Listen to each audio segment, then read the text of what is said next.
Welcome back, everybody, to the Nerd Table. I'm Mr. MK, And I'm JV Fett. where we casually collect and discuss different fandoms and different mediums of collecting. Today on the table, we have books. What I have right here is a recently completed Moon Knight manga from Japan. It's taken me about 5 years to complete it all 12 issues. I'm really excited to share that here later in the video. JV Fett, what'd you bring? Today I brought this neat little X-Men book. That's a collection of all of Jim Lee's trading cards. All the illustrations are here, and pure nostalgia. I didn't have as many when I was young, so it's great to actually have them all now. Yeah. And they reference some of the style of Jim Lee that we all love and remember from like the animated series and these comics as you see in front of me. So yeah, I'm excited to kind of show you what's in this thing, and hopefully you can pick it up yourselves. All right, everybody, so stay tuned. We're going to cut shortly here, get a close-up view of everything that we brought to the table, and stay tuned. All right, so let's take a closer look into this neat little book. As I mentioned earlier, this is the complete collection, front and back, of each collectible card in the set from the early 90s, all illustrated by the famous comic book artist Jim Lee. And the cover is this awesome image of Magneto, taken from the variant cover of X-Men Volume 2, Number 1. Here's the side of the book and the back, which depicts the blue and gold X-Men squads. I always like the blue squad more because of my favorites, Wolverine and Psylocke. Let's take a look inside. And the first page is this cool image of the original cellophane wrap packaging for these trading cards. Brings back great memories. And the name of the book, The Uncanny X-Men Trading Cards, the complete series. And here's the table of contents, forward, introduction, the cards, and acknowledgements. I like how they used a picture of Gambit here to highlight the cards section. How fitting. Moving on into the forward and the introduction, where we get some background content on Marvel Comics, features of some iconic X-Men cover art, as well as some coloring methods. I'm trying to find my bookmark. Okay, here it is. It's a photo of Jim Lee himself. He was featured on the front card of limited edition sets available by mail order. Oh, here's a cool group shot. Just love his style when he puts them all together. Here's Havoc. I bookmarked this. My favorite, Psylocke. She's probably my favorite female X-Men character. On the back of the page, you see her bio, some stats, and some facts about her. And here's Domino, another badass. Got Banshee, he's cool. Trying to find my bookmark here. Here we go. Deadpool, he is my all-time favorite, the mark with the mouth. And the backside of his card shows his stats and facts and bio. What else? The gold team shot again. Blue team, pretty awesome. And then they just, teams. And oh yeah, when you collect 9 of these cards, you could put them all together and it'll create this large picture of the X-Men fighting and training in the Danger Room. There it is. Pretty cool. I never actually collected it myself, though. It's good to have this book to remember it. All right, and another cool thing, you take the sleeve off, and it's like a mini version of that vertical image by Jim Lee where it shows just the whole X-Men team in all their glory. Such an iconic picture. I love it. Yeah, it's great. Let's set this aside. Oh yeah, and the front of the book without the hardcover is Wolverine in his Uncanny X-Men costume. And nothing on the back. Yeah, that's pretty much it. Oh yeah, and finally, the book also comes with these 4 trading cards. So these 3, when you put them together, they are supposed to reference that iconic panoramic where the X-Men are fighting Magneto. So these 4 comic books, when you collect them all, the covers come together and create that awesome fight scene with the X-Men versus Magneto. So yeah, all in all, a pretty cool purchase. I hope you decide to pick one up yourself. Up next, we have my submission here to the nerd table is these issues of Televukun from Japan, 12 issues from 1979, 1980, the appearance of Moon Knight. A lot of hardcore Moon Knight collectors are barely finding out that this exists. I mean, I've been chasing it for years. As Mr. MK, Mr. Moon Knight, I collect all the comics. I'd say I have, with everything Moon Knight, his his solo volumes and appearances, I probably have a good 95% of all the printed comics out there, including variants, just everything. And I'd say with his brief appearances and mentions in the different American comics, I would say even the ones that just say, oh, Moon Knight reference issue 19, I probably have about 50% of those. Wow. So yeah, so these magazines are actually children magazines from Japan, as far as I know. We don't read Japanese. Maybe I'm gonna have to learn just to kind of get a good idea of what's going on before I get it translated. But as you can see here on this cover, has some popular characters, Doraemon, Ultraman. So they have a lot of those stories, and it's just a compilation of just different stories. So the Moon Knight issue itself is maybe only about 10 pages long. He's called like the Moonlight Knight. And I know that he is a precursor, and the different characters are precursors for newer Japanese stuff. So in 1979, Marvel worked out an licensing agreement with Toei, and which does a lot of popular animation now for a lot of popular manga and anime that is out. A few characters that they licensed was, I believe, was Moon Knight, Silver Surfer, Spider-Man, and I want to say maybe even Blade. So the initial was they were going to make cartoons, but when it didn't get enough traction, they paid for the licensing. They ended up putting them in these magazines. Oh, I see.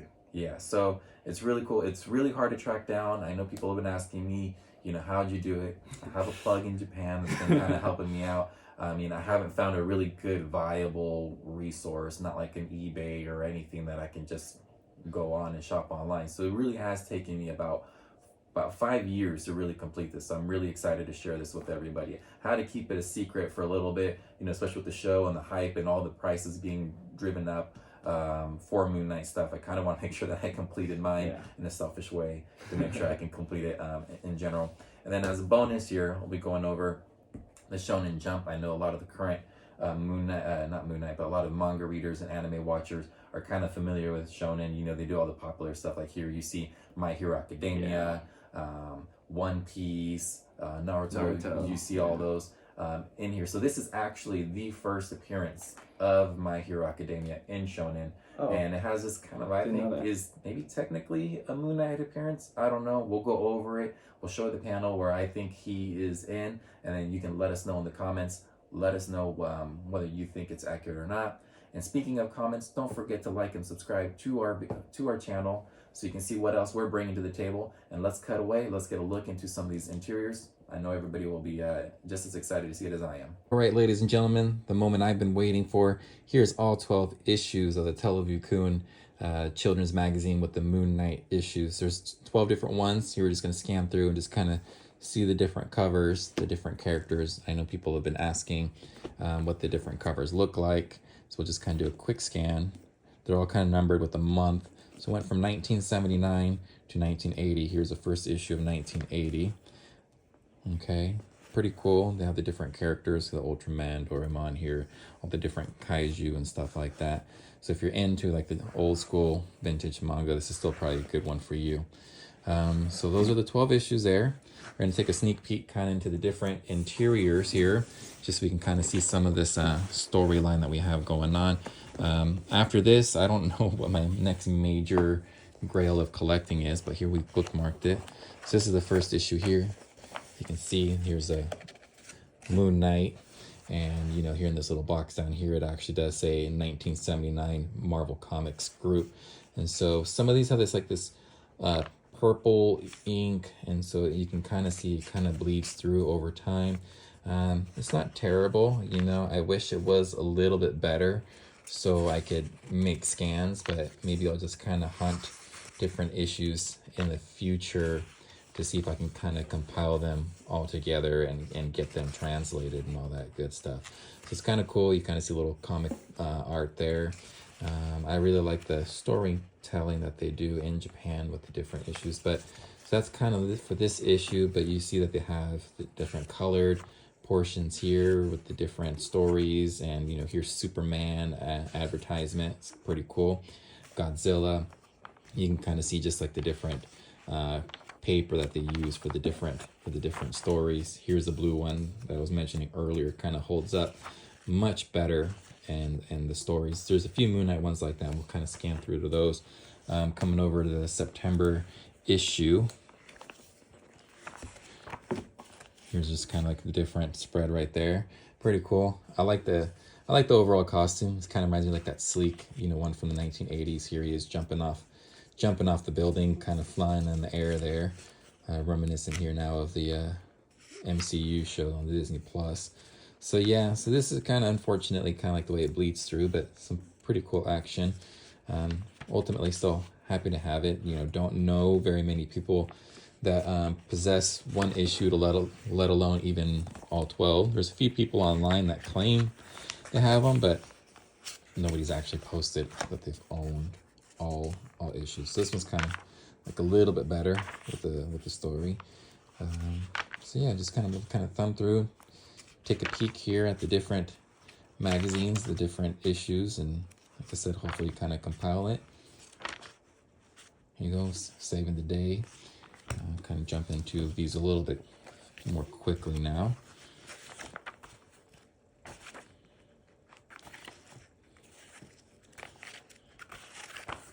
There you go.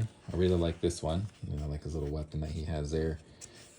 Looks like he's trying to stay ahead of the train. Kind of shows a little dynamics there. There you go. Nice superhero pose. Mm-hmm. What I miss about seeing Moon Knight in the current comics. They focus a lot on whether he's crazy or not crazy, but I feel like it's kind of a detriment to whether he's an actual superhero or not. Here's kind of what you can kind of expect to see on the back of the magazines here. This one's kind of the more iconic cover, the one that we see kind of on, if you've ever tried to hunt them on Reddit or you've seen them floating around online, that's the one that's kind of been the most popular one. Here's with the crescent darts, probably my favorite weapon of his. Nice little silhouette there, and the moon. So see, very short issues here. Kind of keep jumping ahead. Here he is here in that corner. Here's this little gecko Kishi, the Moonlight Knight. I apologize if I say it incorrectly, but maybe one day I'll get somebody to teach me how to pronounce all this stuff correctly, and when I get the translation done. Here he is on the plains. There's a jet going there because he's Moon Knight. He can do whatever he wants. More advertisements here, so it's pretty cool. You can kind of see how he's kind of worked short stories. We'll kind of thumb through one of these other ones just a little bit. Maybe we'll do one more and we'll kind of save some for another time here. But you see some of these colored ads here from 1980. I'm sure people that were kind of into the stuff, I appreciate it a little bit more. If you ever want to see a little bit more of these, drop a comment, shoot us a message on the Nerd Table on Instagram and our TikTok. We're happy to kind of help you out there and kind of spread the Moon Knight love. So yeah, kind of this more, it's really cool, kind of anime. Obviously it's manga, so I like that style. He kind of looks younger there. He does, he was right? Like a teen kind of version of him. Yeah, not super extra muscular, but I really do like the action sequences and just the sleekness, the simple costume. Yeah. So yeah, so again, we have the different paper here that just holds up way better than the earlier stuff. So yeah, so 12 issues, look at that. Well, end up semi. So hope you all enjoyed. We'll be sure to post some more content here in the future. Thanks for joining us at the Nerd Table. I'm JB Fett. I'm Mr. MK.